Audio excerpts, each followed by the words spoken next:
Di sebuah desa yang terletak di pinggiran kota, hiduplah seorang anak bernama Dito. Dito adalah anak yang ceria, meskipun kehidupan keluarganya tidaklah seperti keluarga lain pada umumnya. Dito tinggal bersama ayah dan ibunya di sebuah rumah sederhana yang terletak di ujung desa. Rumah tersebut seringkali sepi, tidak banyak tamu yang datang, dan suasana di dalamnya terasa agak mencekam, meskipun Dito tidak pernah merasa takut selama ini. Namun, ada satu hal yang selalu terasa aneh.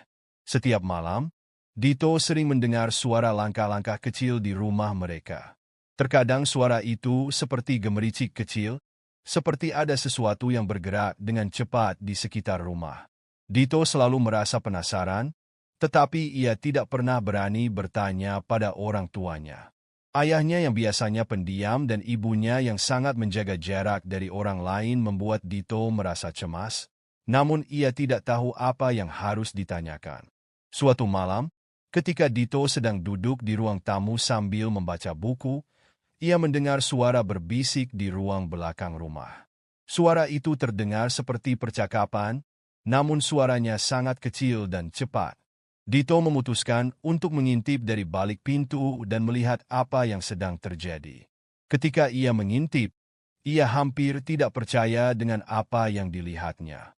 Di ruang belakang rumah, ayah dan ibunya sedang berdiri di dekat sebuah kotak kayu tua. Di depan mereka, tampak sebuah makhluk kecil dengan tubuh seperti anak kecil, tetapi wajahnya menyeramkan dengan mata merah menyala. Makhluk itu mengenakan pakaian lusuh dan berjalan dengan gerakan yang cepat dan aneh. Dito bisa melihat ibunya memberikan sesuatu kepada makhluk itu, lalu makhluk itu berlalu pergi begitu saja, menghilang ke dalam kegelapan malam. Dito terkejut dan takut, tetapi ia memutuskan untuk tidak memberitahukan apa yang baru saja dilihatnya. Namun, keesokan harinya, ia mendengar lebih banyak bisikan dan suara yang sama. Ia akhirnya memberanikan diri untuk bertanya pada ibunya, "Bu, siapa itu tadi malam?" Ibunya terdiam sejenak, lalu menjawab dengan suara pelan, "Itu adalah tuyul. Nak, makhluk yang membantu kita untuk memperoleh sedikit rejeki. Tapi kamu tidak boleh memberitahukan orang lain, karena itu bisa membuat kita kesulitan." Dito merasa bingung, tapi ia mencoba untuk memahami. Ibunya melanjutkan, "Ayahmu dan aku sudah lama mencari cara untuk hidup lebih baik, dan kami terpaksa melakukan ini. Tuyul itu membantu kami mencari uang, tetapi ada harga yang harus dibayar. Kami harus memberikan sesuatu sebagai imbalannya." Dito tidak tahu bagaimana harus merespons, tapi hatinya terasa berat. Ia tidak pernah membayangkan bahwa orang tuanya terlibat dalam hal-hal seperti itu. Namun, ia tidak bisa mengubah keadaan. Setiap malam, ia mendengar suara-suara aneh itu lagi. Dan semakin lama ia menyadari bahwa makhluk-makhluk itu tidak hanya datang malam hari, tetapi terkadang juga muncul di siang hari, ketika orang-orang tidak ada di sekitar. Ia juga menyaksikan bagaimana ibunya selalu menaruh sesuatu di tempat-tempat tersembunyi, makanan atau benda kecil, yang kemudian hilang entah kemana. Dito tidak pernah bertanya lagi, meskipun rasa ingin tahunya semakin besar. Suatu hari, keadaan mulai berubah. Ayah Dito tiba-tiba jatuh sakit parah dan tidak bisa bangun dari tempat tidur. Ibunya terlihat sangat panik dan sering menghabiskan waktu di ruang belakang rumah, berdoa dan meminta pertolongan pada makhluk kecil itu. Dito merasa cemas, tetapi ia tahu bahwa tidak ada yang bisa dilakukan selain menunggu. Saat malam tiba, Dito mendengar suara langkah-langkah kecil yang familiar. Kali ini, ia memberanikan diri untuk mengikuti suara itu. Ia mengikuti suara itu hingga ke ruang belakang dan melihat ibunya berdiri dengan gelisah di samping kotak kayu yang sama. Tuyul itu muncul, tetapi kali ini ia tampak marah. Matanya merah menyala, dan gerakannya tidak seperti biasanya. Makhluk itu berjalan ke arah Dito dan melihatnya dengan tajam. "Kau tahu terlalu banyak," bisiknya. "Hati-hati, anak kecil." Dito merasa ketakutan, tetapi ia tahu bahwa ia harus melarikan diri dari semua ini. Dengan penuh keberanian, ia berlari keluar dari rumah dan tidak pernah kembali lagi. Ia tahu bahwa keluarganya tidak bisa keluar dari perjanjian yang sudah dibuat, dan ia tidak ingin terlibat lebih jauh lagi dalam dunia yang gelap itu. Dito meninggalkan desa dan memulai hidup baru di kota besar. Meskipun ia masih teringat dengan masa kecilnya dan peristiwa aneh itu, ia belajar untuk melupakan dan membiarkan masa lalu tetap tinggal di desa yang jauh. Namun, di suatu malam yang gelap, Dito pernah mendengar suara langkah-langkah kecil yang familiar, dan ia tahu bahwa dunia yang pernah ia tinggalkan tidak pernah benar-benar meninggalkannya. Beberapa tahun setelah Dito meninggalkan desa dan memulai hidup baru di kota besar, kehidupannya tampak mulai berjalan dengan baik. Ia bekerja sebagai pegawai di sebuah perusahaan, dan meskipun ia sering merasa kesepian, ia merasa jauh lebih tenang dibandingkan masa kecilnya yang penuh ketegangan dan rahasia gelap. Namun, terkadang ia masih teringat pada ibunya dan ayahnya, yang dulu terlibat dalam hal-hal yang tidak pernah bisa ia pahami sepenuhnya. Suatu malam, ketika Dito sedang berjalan pulang setelah lembur, ia merasa ada sesuatu yang aneh. Tiba-tiba, ia mendengar suara langkah-langkah kecil yang terdengar seperti gemerisik dari belakangnya. Dito berhenti sejenak, menoleh ke belakang, tetapi tidak ada siapa-siapa. Ia merasa heran, lalu melanjutkan langkahnya, tetapi suara itu semakin dekat. Rasa takut yang pernah ia rasakan kembali muncul, seakan bayangan masa lalu kembali mengejarnya. Tiba-tiba, sebuah suara halus terdengar di telinganya. "Kau tahu, kami tidak pernah melupakanmu." Dito terkejut. Suara itu sangat familiar, suara yang dulu pernah ia dengar di rumahnya, di ruang belakang. Itu adalah suara dari tuyul yang pernah ia lihat. Makhluk kecil dengan mata merah menyala. Dito menoleh lagi, namun tetap tidak ada siapa-siapa di sekitarnya. Hatinya berdebar kencang. Ia ingin berlari, tetapi tubuhnya terasa kaku. Ada yang belum selesai, Dito. Suara itu kembali berbisik. Kali ini lebih jelas, lebih mendalam. "Kamu meninggalkan kami, tapi kami tidak bisa meninggalkanmu." Dito merasa tubuhnya seperti beku. Ia tahu itu bukan hanya sekadar ilusi. Makhluk itu mungkin sudah mengikuti jejaknya selama ini, menunggunya untuk kembali, menagih sesuatu yang telah lama tertunda. Seketika, sebuah bayangan kecil melompat dari balik pohon, muncul di depannya.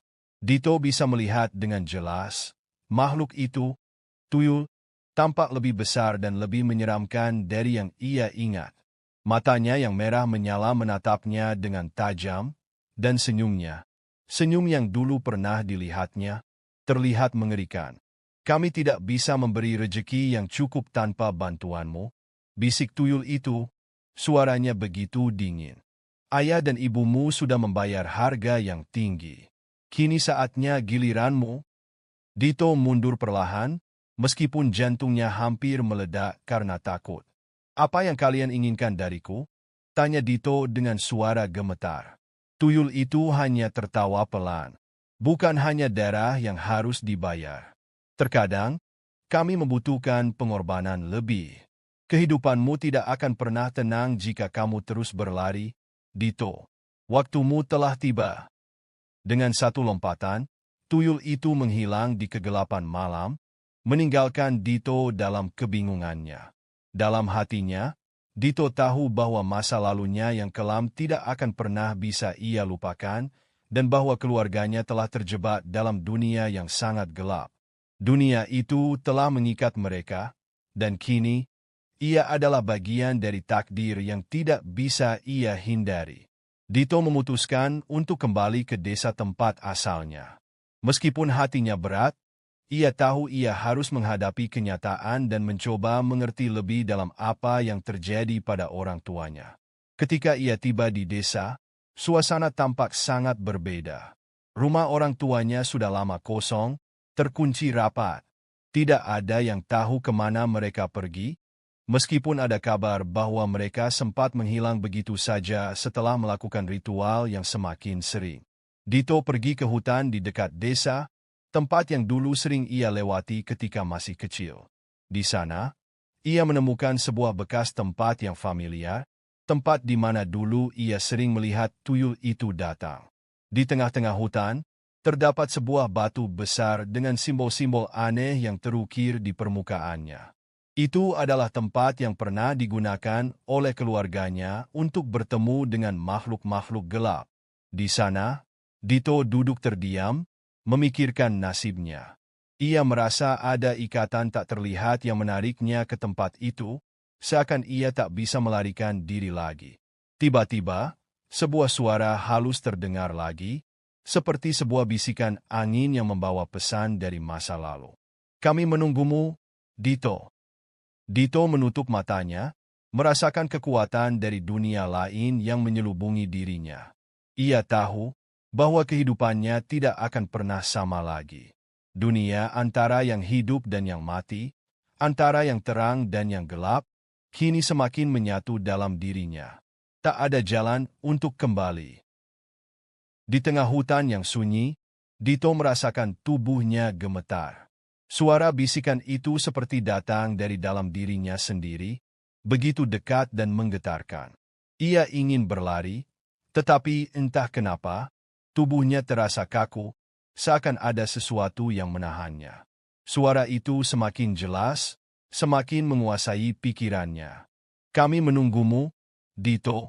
Bisik suara itu lagi, kali ini lebih dalam dan menakutkan. "Kami tahu kamu takkan bisa melarikan diri selamanya." Dito membuka mata perlahan, dan di hadapannya, tampak bayangan kecil yang muncul dari balik pepohonan. Itu adalah tuyul, makhluk yang dulu pernah ia lihat di rumahnya. Namun, kali ini tidak hanya satu. Ada lebih banyak lagi, berbaris di depan Dito, tubuh mereka kecil, dengan mata merah menyala, dan senyum mereka yang semakin mengerikan. Dito merasa seolah-olah mereka mengelilinginya, menutup setiap kemungkinan untuk melarikan diri. "Kenapa kalian mengikutiku? Apa yang kalian inginkan dariku?" Suara Dito hampir terdengar seperti bisikan. Ia berusaha menguatkan dirinya, meskipun ketakutan semakin merasuk ke dalam jiwa. Tuyul yang berdiri di depan Dito tertawa, tawa yang lebih dalam dan menyeramkan dari sebelumnya. "Kamu adalah bagian dari kami, Dito," jawab tuyul itu dengan suara lembut namun mengerikan. "Keluargamu telah terikat dengan kami sejak lama, dan kini giliranmu untuk membayar harga." Dito terdiam. Setiap kata yang keluar dari mulut tuyul itu terasa seperti pisau yang mengiris hatinya. Ia tahu bahwa ia tak bisa menghindar lagi. Semua yang terjadi pada keluarganya, semua yang mereka lakukan, kini berakhir pada dirinya. Namun, ada satu hal yang masih membuat Dito bertanya-tanya. "Apa yang harus aku lakukan? Apa yang kalian inginkan dariku?" tanya Dito dengan suara serak. Tuyul itu melangkah maju, mendekat ke Dito, dan dengan perlahan menundukkan wajahnya. "Tidak ada yang bisa kamu lakukan. Kamu sudah terikat dengan kami, Dito. Tapi ada satu pilihan, kamu bisa bergabung dengan kami, menjadi bagian dari dunia kami. Kami akan memberimu kekuatan, rezeki, dan segala yang kamu inginkan. Tapi harga yang harus dibayar adalah jiwa yang tak pernah bebas." Dito merasa hatinya terhimpit. Ia tahu bahwa tawaran itu adalah jebakan, dan meskipun godaannya begitu besar, ia merasa ada yang sangat salah dengan semua ini. Ada sesuatu yang mengerikan tentang kehidupan yang mereka tawarkan. Sebuah kehidupan yang terperangkap dalam bayang-bayang kekuatan gelap. "Aku tak bisa," kata Dito dengan suara parau. "Aku tak ingin menjadi bagian dari dunia kalian. Aku ingin hidup bebas." Tuyul itu tertawa lagi, kali ini lebih keras, seakan mengejek pilihan Dito. "Kebebasan? Kau pikir ada kebebasan bagi seseorang yang sudah terikat dengan kami sejak lahir? Hidupmu bukan milikmu lagi, Dito. Kamu tak bisa lari." Dito merasakan ada sesuatu yang bergerak di dalam dirinya, sebuah perasaan yang begitu kuat, seakan dorongan dari dalam hatinya yang tak bisa ia kendalikan. Di tengah kegelapan itu, ia merasa satu-satunya pilihan yang tersisa adalah melawan. Walaupun ia tahu itu akan sangat sulit, Dito sadar bahwa ia tak akan membiarkan dirinya terperangkap lebih jauh. Tiba-tiba, sebuah kilatan cahaya terang menyinari hutan, mengusir bayang-bayang yang menakutkan. Dito terkejut dan menoleh. Dari kejauhan, ia melihat sosok yang familiar, seorang pria yang tampak seperti ayahnya, tetapi berbeda. Wajahnya lebih muda, lebih tegas, dan ada sesuatu yang sangat kuat dalam tatapannya. Ayah, Dito terbelalak, tetapi pria itu mengangkat tangan, memberikan isyarat agar Dito tetap diam. Saatnya untuk melepaskan semua ini, Dito, suara pria itu, yang kini semakin dekat, penuh ketegasan dan keberanian.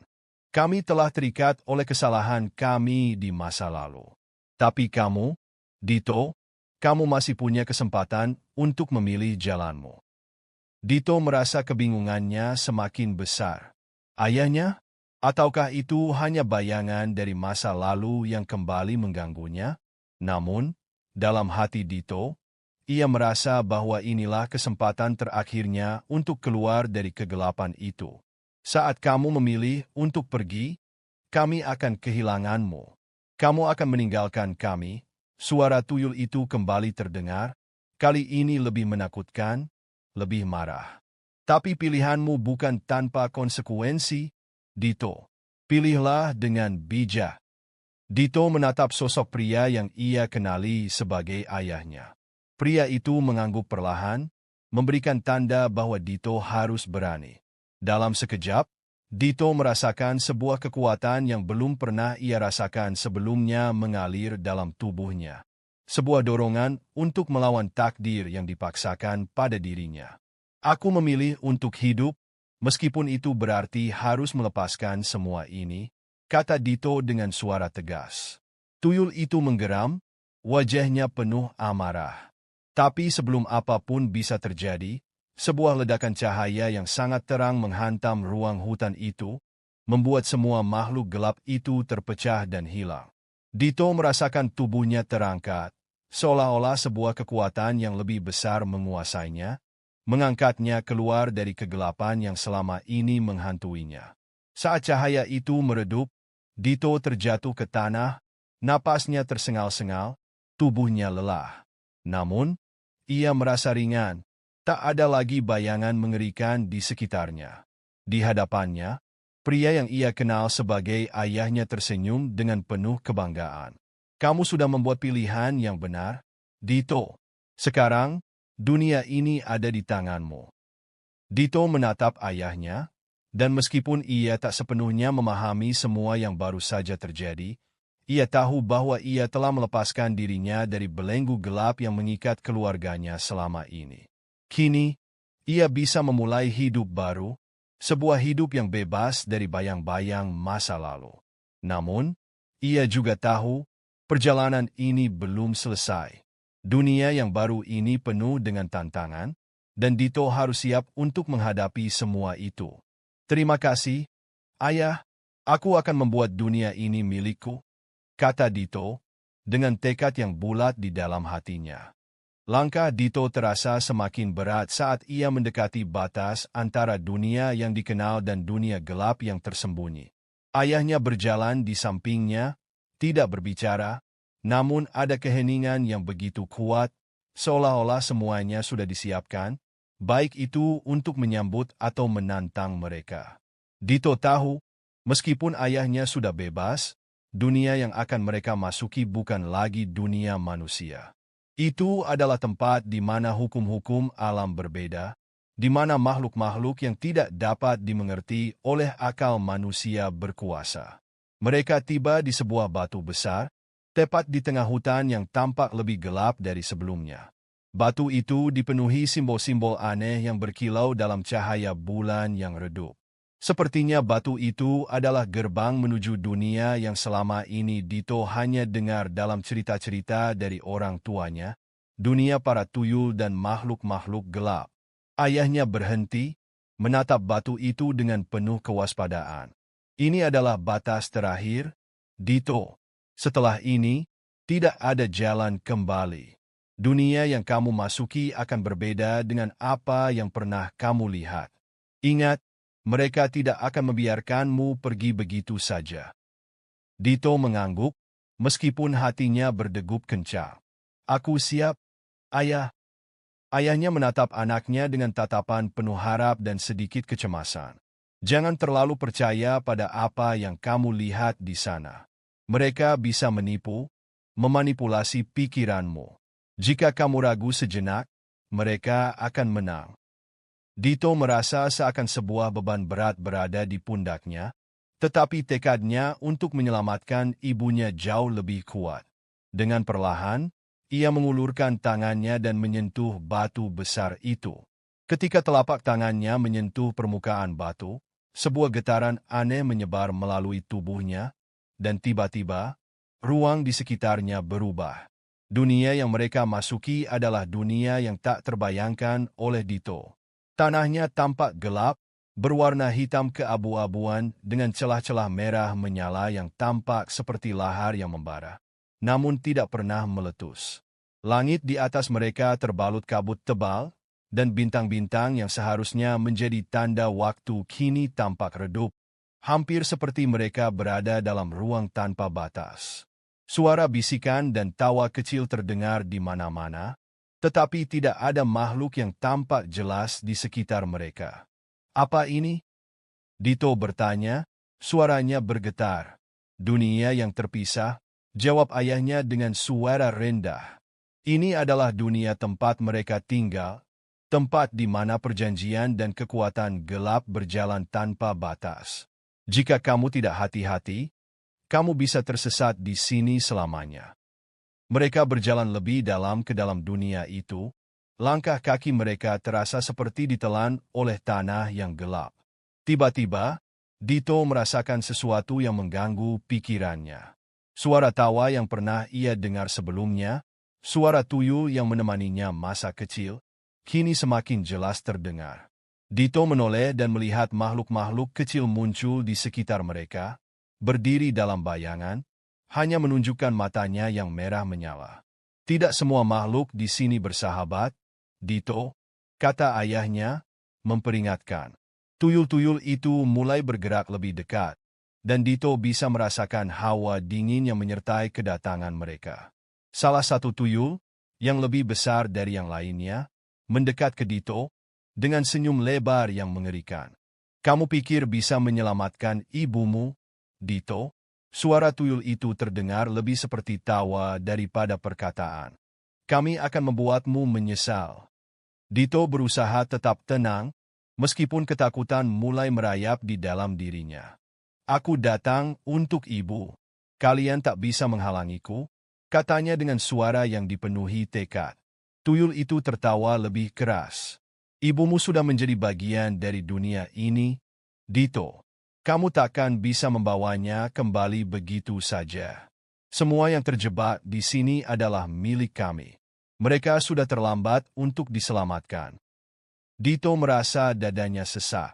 Ia tahu bahwa ibunya sudah lama terperangkap dalam dunia ini, dan betapa kuatnya ikatan yang ada di sana. Namun, ia juga tahu bahwa tidak ada yang bisa mengubah tekadnya. Ia harus mencoba, untuk dirinya sendiri, untuk ibunya. Tanpa peringatan, Dito merentangkan tangannya, dan sebuah cahaya tiba-tiba memancar dari tubuhnya. Cahaya itu begitu terang, seakan-akan kekuatan yang selama ini terkubur dalam dirinya mulai bangkit. Tuyul-tuyul itu mundur, terkejut, tidak menyangka ada kekuatan sebesar itu yang bisa dimiliki oleh manusia. Apa ini? Bisik salah satu tuyul itu, takut. Ayah Dito menatapnya dengan serius. Itu adalah kekuatan yang mengalir dari dunia gelap ini. Kamu sudah terikat dengan mereka sejak lama, Dito. Tapi kamu juga punya kekuatan untuk melawannya. Kamu bisa mengubah takdirmu, seperti yang kita semua harapkan. Dito menatap cahaya di tangannya, merasa kekuatan itu mengalir lebih deras.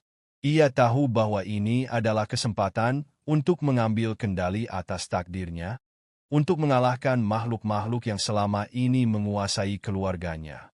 Dengan tekad yang baru, Dito melangkah maju, dan cahaya di tangannya semakin menyala, mengusir kegelapan di sekitarnya. Tuyul-tuyul itu mundur, tetapi mereka tidak menyerah begitu saja.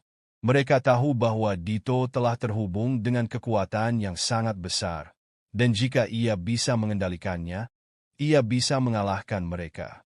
Namun, Dito sudah siap.